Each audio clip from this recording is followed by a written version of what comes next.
Welcome to I Wish You Could Hear This, where we explore great stories and simple proven steps to help you thrive in life, faith, and relationships. In our research, we've heard hundreds of hope-filled strategies for marriage, parenting, leadership, and life that are grounded in science and consistent with biblical truth. And now you can hear them too. I'm Shaunti Feldhahn. And I'm Jeff Feldhahn. Gary Thomas has reached millions of people. As a pastor, a speaker, an author, helping people pursue God more intimately, more closely.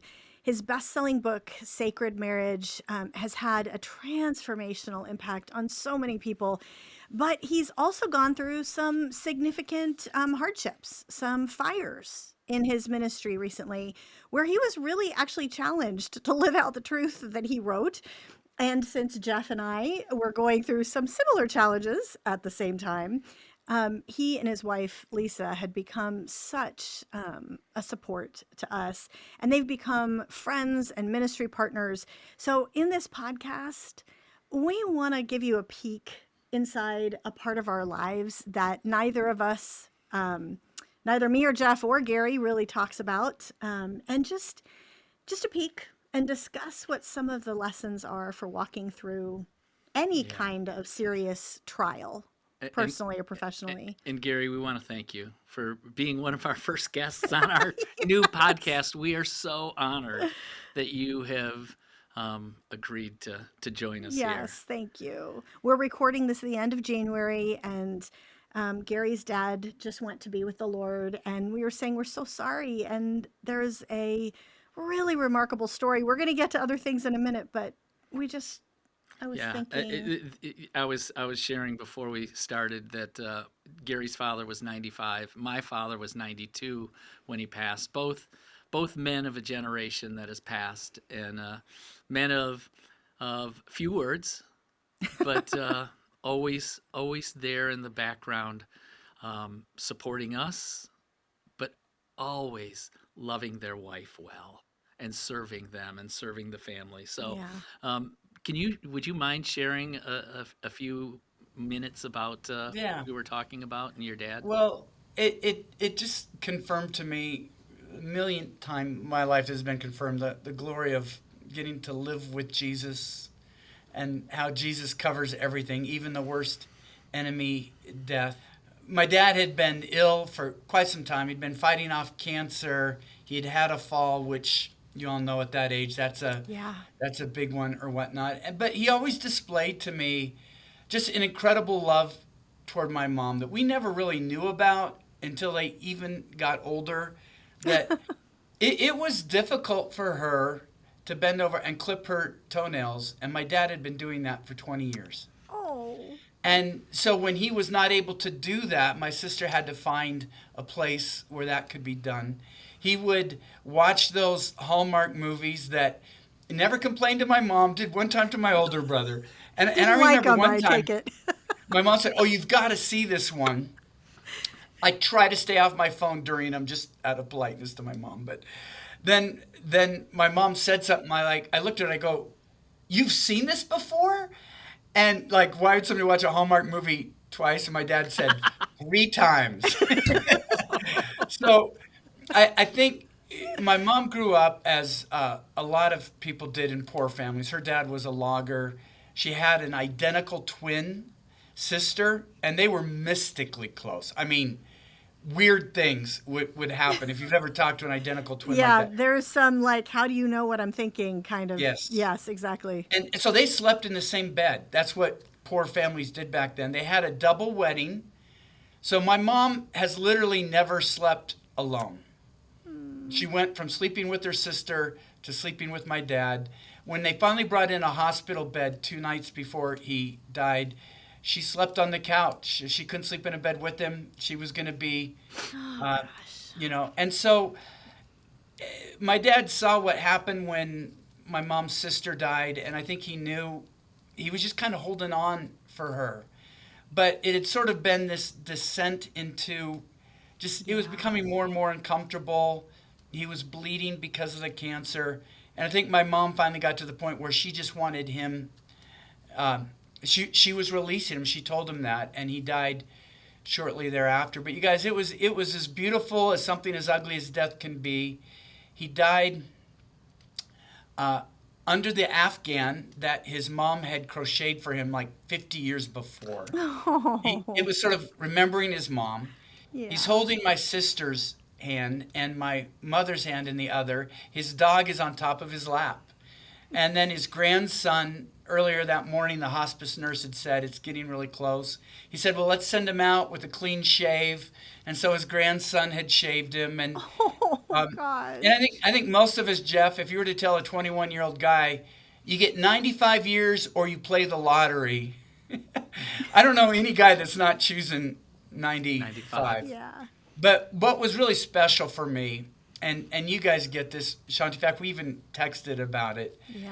When you travel for events that have been planned 9 to 12 years in advance, 9 to 12 and you're months, I it, hope you mean.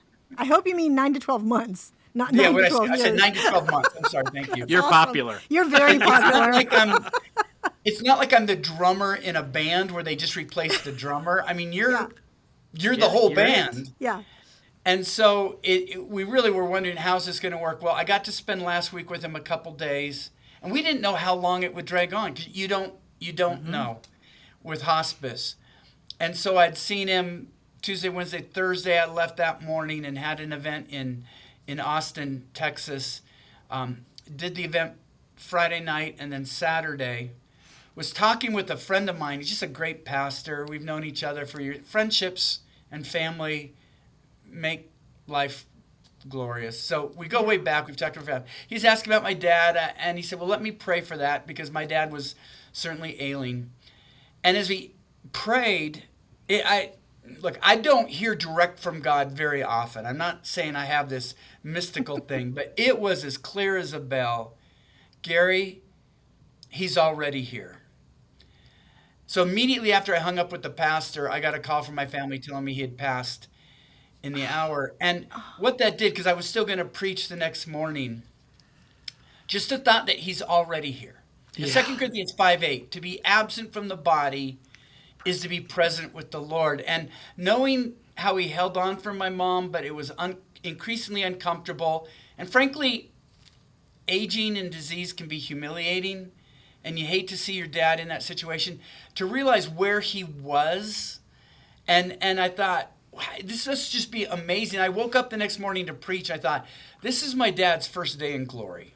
And as much Golly. as much as we miss him, none of us want to take him back away. Yeah. And so Yeah. it's the last enemy to be destroyed is death. Jesus wins because we know it's not. It's been nice to know you. It's till we see you again. And it's just the power of life in Christ to carry us through life's darkest moments. Thank you for Well sharing said. that. Thank Wow. you. Thanks for sharing that story. We know this is a very new thing, and I felt like people would want to hear that. Yeah.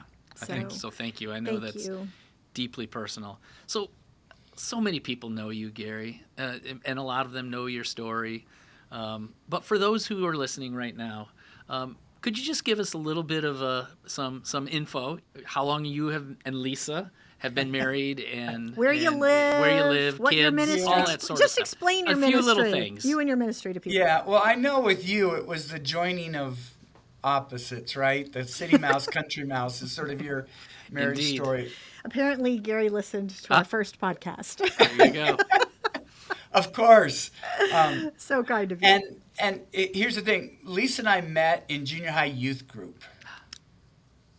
Oh my We don't gosh. often say that. It was, she was cute, and my job was to make sure the cute girls felt welcomed. Somebody has So- to do it. We had just about a 2-week thing, and then she was going on vacation. It's like spring break or something, and she thought, well, I don't know if I want to be tied down. And so she broke up with me thinking, I just planned to get back together as soon as it was over. But Pam moved into the youth group in those 2 weeks when Lisa was gone. Oh dear. Okay, another cute girl. I felt All like I right. had to carry on my ministry of making. And here's the embarrassing thing. I've never said this in public because it is so embarrassing, and it would have never happened with our kids. All right, my birthday's in October, so I'm older in my class. Yeah. Lisa's birthday is in July, so she's younger, and she was really smart, and so they had her skip. She started out in kindergarten, they put her in first grade. So she's a grade behind me, but if people don't use this against me, I was 15 and she was 12. Oh my goodness. All get it. right. Yes. So Okay. we were laughing, and then Pam was a little bit older than me. She was like 16. And so Lisa said, man, you left the girl for the woman. So that was sort of just my poor dating habits. And then, so we'd known each other. We were in the same youth group. Then her family moved from where they were in Sumner to Yelm. We stayed in touch with letters and whatnot. Then And this is Washington State. Yes, thank you. She ended up going to the same college I did, Western Washington University. I was a year ahead of her. So she ended up in the same dorm that I was. And she isn't really direct like some other young women would be. So she would, if you remember those days, the buy 4 get 1 free cassette tapes for contemporary Christian music. Totally. So I had the best contemporary Christian music collection in the dorm. I just loved them. I bought Amy Grant's first one, Keith Green fanboy, I'm with you. all of them. Second Chapter of Acts, Kelly Willard, all the great ones. So she would borrow 4 of them and return them one by one. Nice. So I move. wasn't picking up on that. So we had a couple years where I was dating other people, and here's what was weird. My junior year, I was dating another gal, and we were walking across the campus right in front of the library, and I was holding hands with this other gal, and I saw Lisa walking toward me, and I felt guilty. And I wasn't cheating on her. We weren't dating. It was Right. just, what am I doing? And Lisa told the woman the young woman she was with, well, he can date her for a while, but he's going to marry me. And All right. 6 months later, we're back together, and we ended up getting married right out of college. So I was 22 and she was 19. We were really poor, but I always wanted to do ministry. So I was going to seminary, did some campus ministry. And Lisa was just amazing. We lived in a trailer for the first few months and then managed an apartment building while I was going to school. And I was working 2 or 3 jobs. I'm talking to, 2 Harvard-educated people. We went to Western Washington University, which with an English degree qualifies you basically. My first job offer was to be a busboy, not even a waiter. It was, well, we kind There of you need somebody go. to bus tables. Yep.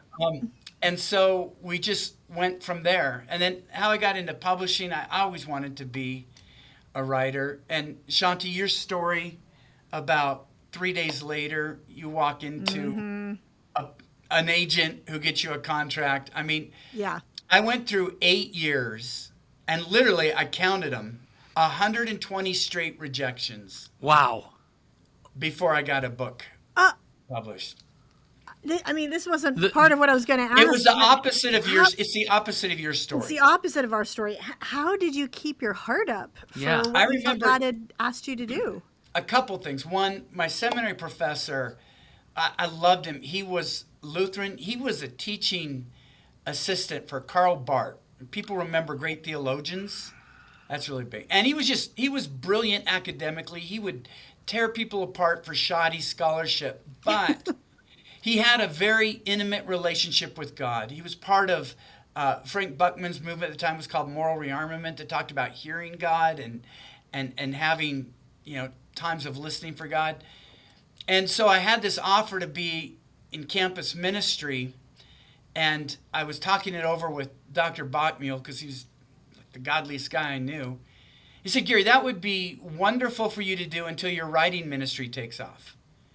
And I was shocked because I'd never told him that's what I wanted to do. Oh, interesting. And I believed he heard from God as much as anyone.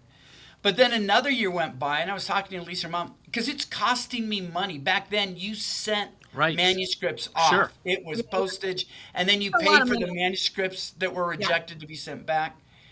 And I just said, I, I just felt one morning God was saying to me, right, right, right. And I said, wrong, wrong, wrong. Yeah, I'm getting nowhere. And I keep talking about God speaking to me. That's not usually the story of my life. But this is one of the clearest. I felt like God was saying in 2 years. Now, that had been 6 years of working two jobs, getting up early. And I was depressed. I said, God, I can't do this for 2 more years. And people can say God doesn't work that way, but almost to the day, I got my first article accepted for a national magazine. 2 months later, another national magazine accepted an Wow. article. And then within 3 months, I had a book contract. So Wow.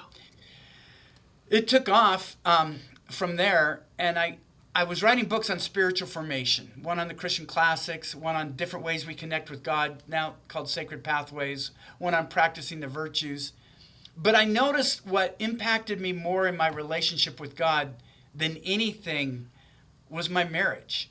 And I was surprised because when reading the Christian classics, most of written by monks and nuns for monks and nuns, the thinking was Good if you point. want to grow closer to God, try to live as a monk or a nun. So you have times of fasting and quiet and study.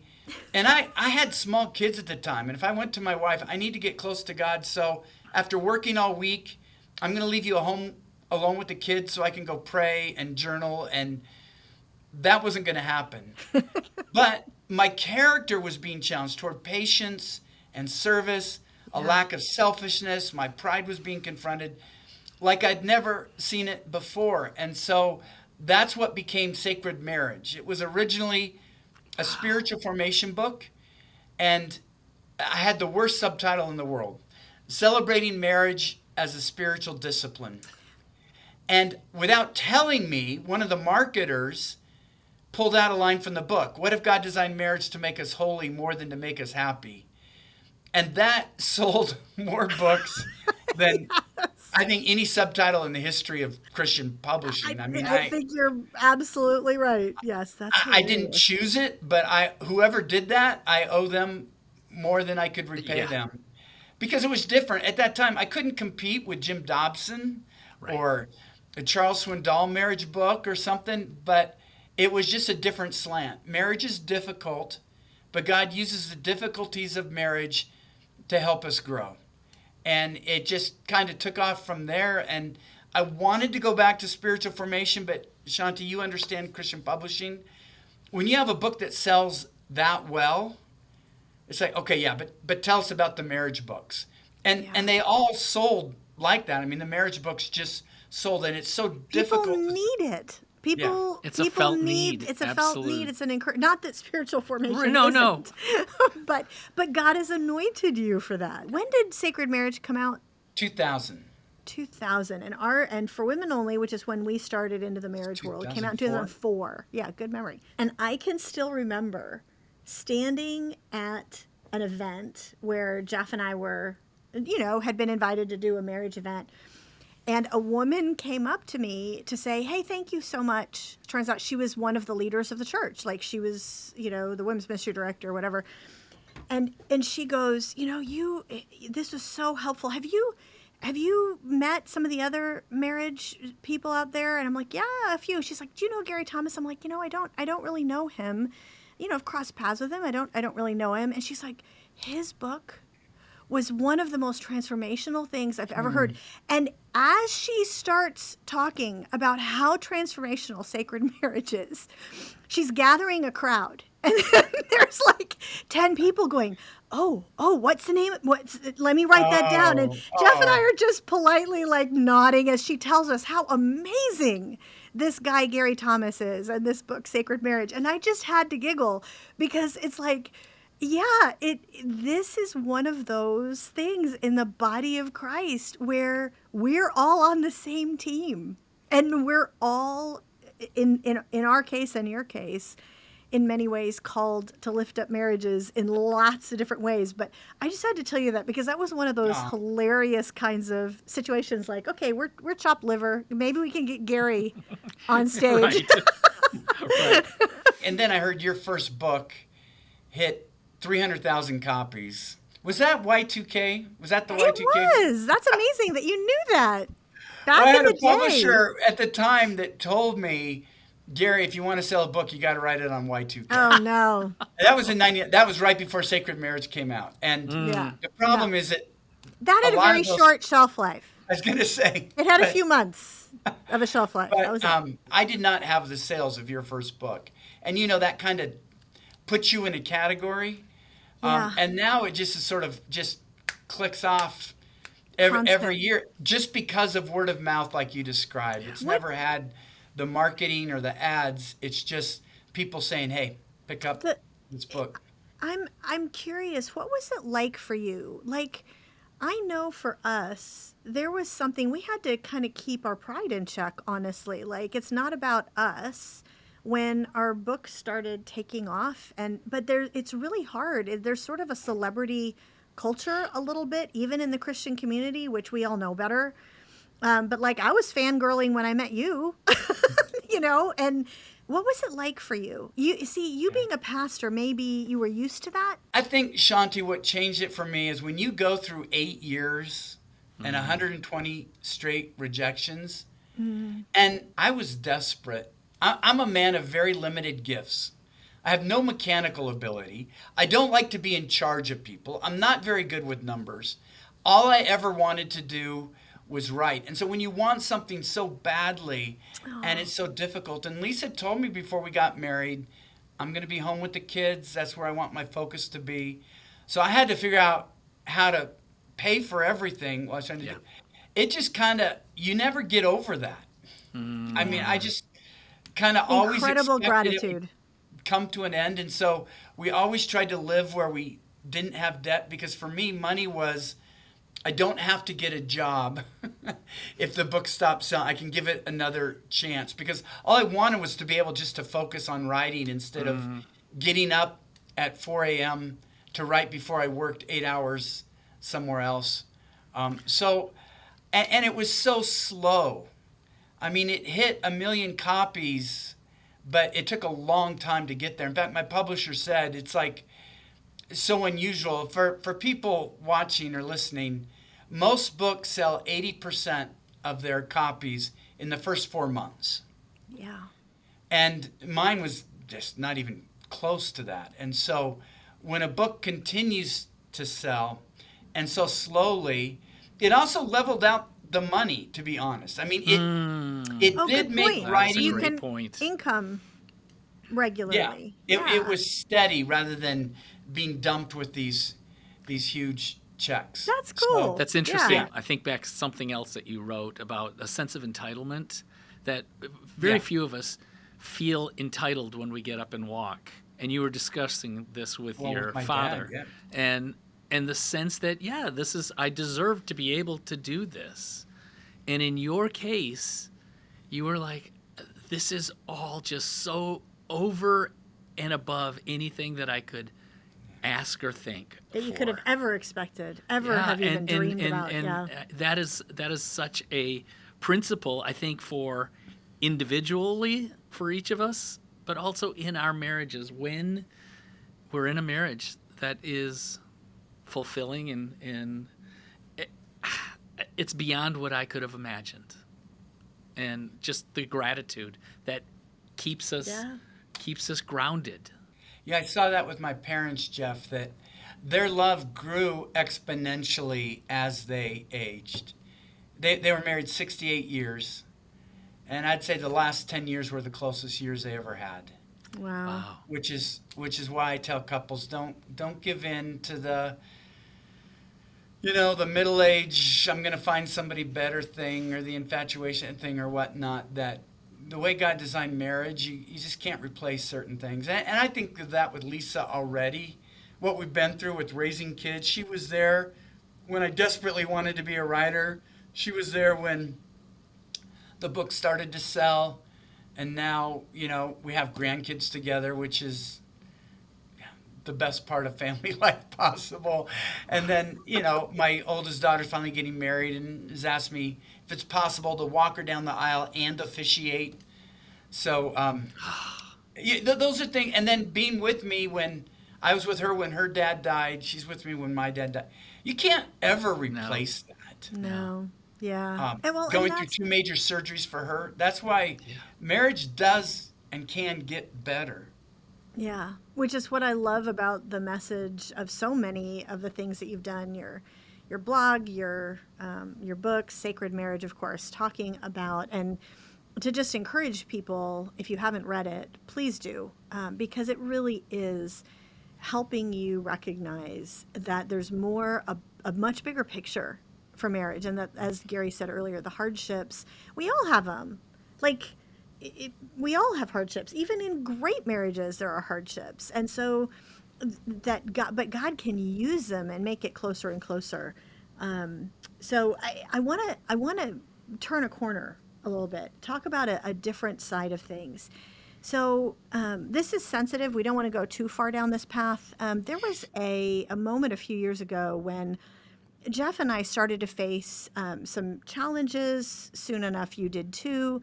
Many others in Christian marriage ministry faced it too. And bottom line, there were just some challenges to Christian marriage ministries, essentially, where many people on social media, et cetera, started to say, well, they're actually harming people, not helping people. And we haven't talked about this publicly, and we're still not going to talk about it publicly because the people making that claim are also followers of Christ and are also trying to help people. But I want to shift to something that many people will be familiar with, because a lot of people listening know this feeling of having this sense of you're relatively well respected, that you're serving well, you have people who respect you, and there's this shock to the system that comes, and it may be in your personal life, it may be in your professional life, where suddenly maybe you've been well respected at work, and suddenly you have a boss who just really dislikes you. Like, what do you do? Or you have a friend group, everybody hangs out all the time, and then suddenly you're not welcome. Like, there's a shock to the system. Or other people, we just heard of some friends who their church has split and they've gone through this massive church hurt. People want to know how to handle that kind of thing. And so I want to know from your perspective, how did you handle going from hearing your books and your ministry has saved my marriage to hearing some people say, no, you're actually damaging marriages? Yeah. I'm curious how you handled that. Yeah. Well, I don't know that I handled it the best.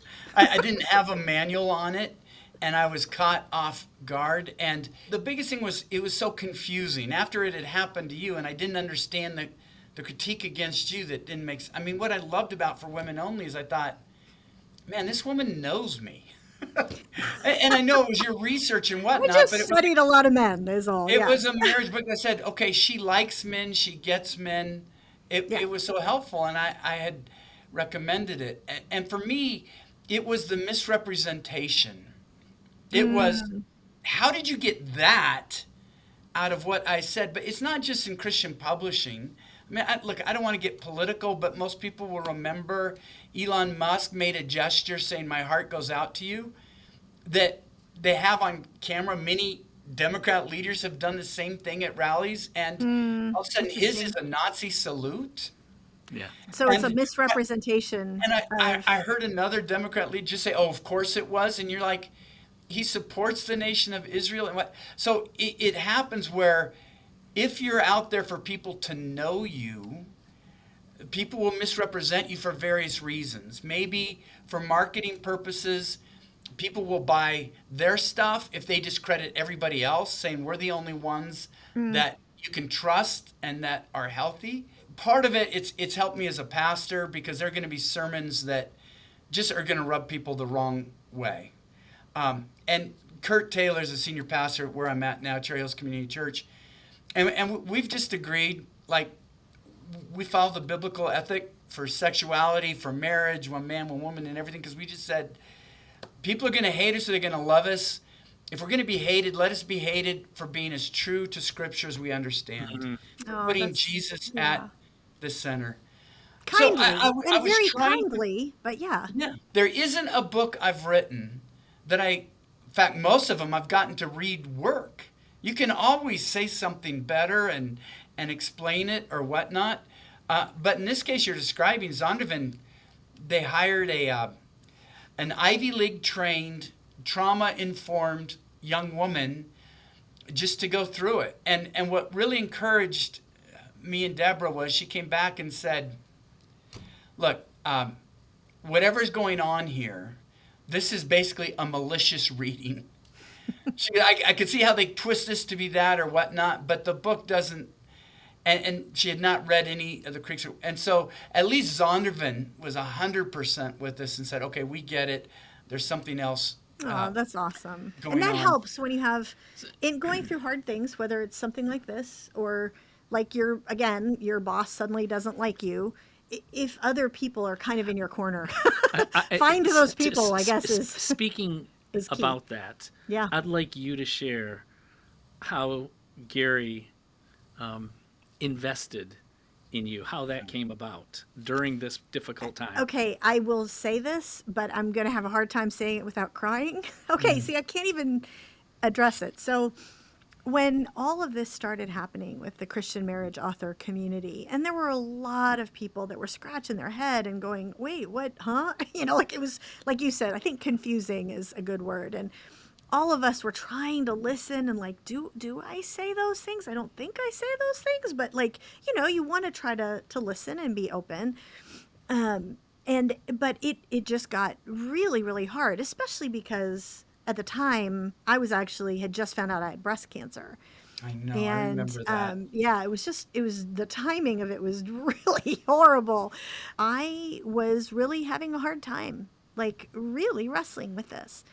And I get a call from a mutual friend of ours named Ted Cunningham, who's a pastor in Branson. And Author, speaker. another author, speaker, comedian. You got to invite him for a date night because he's hilarious. And he said, "I'm so sorry that you're going through this. I'm so sorry. It's so. I mean, like, yeah, maybe you can correct a few things or whatever, but it's so not your heart. We know that." And I just read the most astounding book by Gary Thomas that I think would really help you, called "When to Walk Away." He calls me out of the blue when I'm at a track meet. Like we're watching our son run track, which any track parent knows is like You watch for 15 seconds and you sit for 4 for hours hours. My until the kids next did middle event. distance, so I got to watch for 20 minutes. Yeah, Oh. there you go. And so we're waiting for our son's next, event, and Ted said, "I just really want to encourage you, and just so you know, I called Gary, and Gary said he wants to talk to you." And I'm thinking, Gary Thomas wants to talk to me about this? Like I didn't know you really at the time. I'd met you a few times, but I was like, it wasn't the same thing. And you got on the phone with me and just encouraged my heart in, I can't even explain how much the clouds lifted when there were other people who I deeply respect saying, "This isn't you. Don't believe that this is what you're saying." Yeah, of course, obviously we all have to listen and we all have to be willing to change things and we all have to take some things into account that maybe we haven't been as good at taking into account as we need to.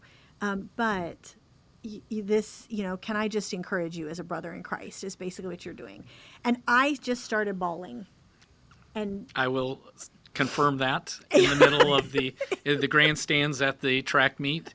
I'm sitting there crying my eyes out. I really want to say thank you to you and to Lisa, truly, publicly. I know this is, probably TMI, like more information than people other than us really care about, but it has meant so much to me. Well, I want to, personally also say thank you because I'm her husband. I can support her in ways, but not in the ways that other authors and speakers can, who've also faced, misrepresentation.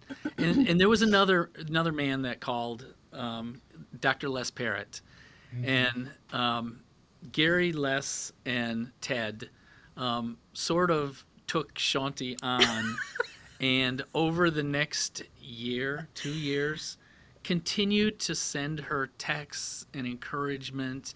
And all I want to say to anyone listening to this is, over the years, I've known Gary, I've known Les and Ted, I've known a bit about them, and I always had a high opinion of them. My opinion was not nearly high enough. These men were what the body of Christ is supposed to be. Yeah. To support one another in the middle of difficulty and heartache. They were busy with ministries and lives, and yet they took the time and they engaged and supported. And to me, that was such an example of Christ-likeness that, I wish I could say, we'll make it up to you. I don't think we can. I just think they say people are known by the character of their friends and sometimes by their enemies. And it's been a joy, Shaunti and Jeff, to be with you guys and the others. And one thing I would encourage listeners is to take away for any situation, whether it's you lose your job or your kids are estranged or there's sickness or whatnot. What we really ministered to Lisa and me were the friendships we have made. I'd warned it's possible to be a lonely couple where you're so focused on your family, you're not building other relationships. And I think during that time, what so ministered to Lisa and I, we got together with Rob and Jill, who we've known lifelong. Rob was my best man at my wedding. Rob and Tav, who we'd met in Houston. And they just spontaneously said after we spent some time with them, hey, we really love you guys. And when some people are barking at you, and then you've got people who know you, who've walked with you through life, and say, we love you. I just can't even tell, Shaunti, it just fills your soul saying, oh, okay. Yeah. There's hatred in this world and there's love in this world. That's right. Oh, And that's such a good way of putting it. We've got to cultivate where we can go. Because a lesson that you're saying is essentially be the person of love, right? Yes. Like when you look at the person who suddenly their boss doesn't like them anymore, or a new boss or whatever, or the church hurt or the whatever, be the person to come alongside. So I have a confession here. During this time, and Shaunti and Gary and others, they took the high road. They didn't engage publicly And on we these still are matters, not and they engaging still won't. publicly. And we're not even saying, the group or the people or No, whatever, because they're fellow believers who correct. just care about people. So they've taken this approach. It doesn't mean that me as the supportive spouse felt that approach was always the best. I'm a lawyer by training, so I reach into my bag of, here's what we can do, Shaunti. And I also, Shaunti... Which never went beyond our didn't. kitchen table. Right. But what happened was there were times when I would say, Shaunti, you could refute this. You can publicly challenge this. You can do this. You should do this. And she wouldn't. And it wasn't until I realized that she could do all of those things. She really could. She's wicked smart. She's wicked talented and able to communicate effectively. She could have put forward her arguments and I think dismantled adequately, very adequately, that which was coming against her. She didn't. And I realized that if she had, she could have probably been really good at it, and she would have become like those people on social media that spend all day back and forth refuting and fighting and arguing. And I would have lost the kind, generous person that I've been married to for over 30 years. Sweet. And I'm so grateful she didn't listen to me. And that would be my advice to anyone encountering these sorts of things. It may not feel like the most effective means to counteract them, but it is the most effective for your heart to take the Christ-like approach. And and serve him in your actions, not what you think would level the or kind of fix an injustice. And you've done that. And I've Gary watched has you. done that I've too. watched you. So Yeah. thank you. What does it look like, just as we sort of start wrapping up, what does it look like, Gary, in your world and in the people that you've seen? Because you've ministered to so many people over the years, so many marriages, pastoring, etc. What is it?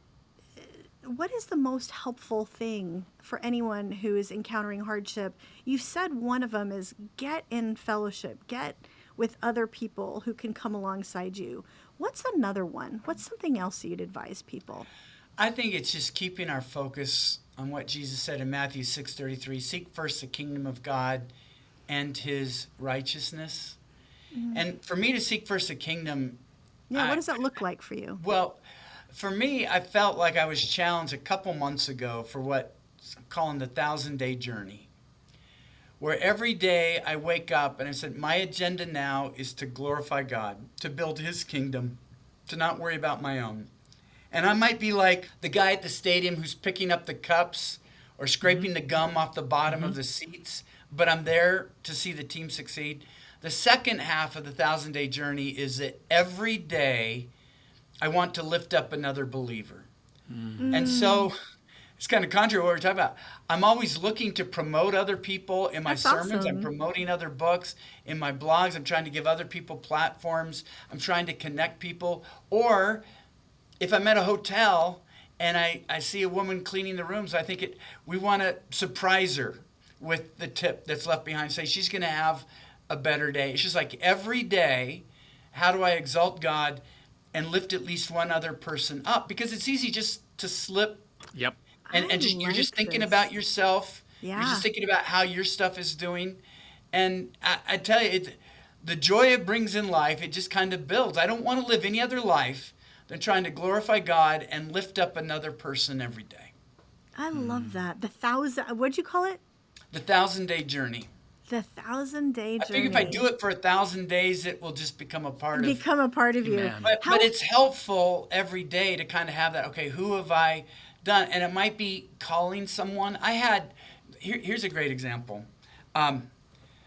Occasionally, these people come back and go at us. I don't know why. Occasionally. They go Yeah, into not as much hibernation. anymore. They come back, and I had that one with one guy. He's just not reasonable. And my publisher said, Gary, you're not going to get anywhere arguing with these people. Don't try. But I still think, well, maybe if I could just get them to see how this is so unfair. But then I found out about a guy I knew from Houston who had a terrible diagnosis, glioblastoma, which an aggressive brain cancer that usually 9 to 12 months. And such a family, 10 kids, loves the Lord, one of the godliest men I've ever known. He's just wonderful.